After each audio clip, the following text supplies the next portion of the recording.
គេថាអ្នកមានដឹងតែឈ្នះល្អហួសក្តៅស្លឹកត្រចៀកចេញមុខរបស់ពាក្យសម្ដីបែបនេះកាលពីយប់មិញនេះកម្មវិធី Miss Teen Cambodia 2025បានបញ្ចប់ទៅយ៉ាងរលូនដោយល្អហួសខ្លាចជាម្ចាំកត់ព្រោះតែល្អហួសមានសមត្ថភាពដ៏អស្ចារ្យខណៈ fan ដែលស្រឡាញ់គាំទ្រសម្រុកចូលទៅ comment អបអរសាទរពងទៀតប៉ុន្តែអ្វីដែលធ្វើឲ្យជូរីល្អហួសក្តៅស្លឹកត្រចៀកនោះបែរជាមានបុគ្គលម្នាក់ចូលទៅខមមិនថាអ្នកមានតែងតែឈ្នះ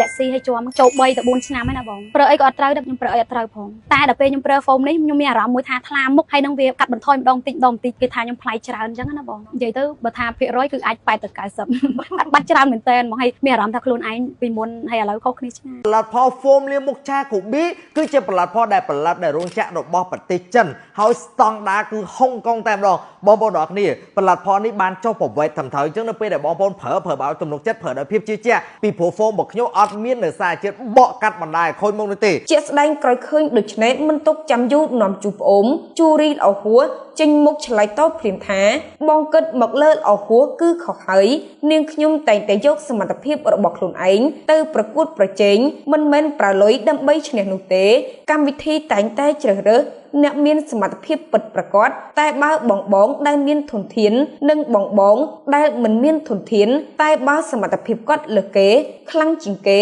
គាត់នឹងឈ្នះប្រកបដោយសេចក្តីថ្លៃថ្នូរស្របពេលជាមួយគ្នានោះផងដែរមហាជនក៏លើកឡើងផងដែរថា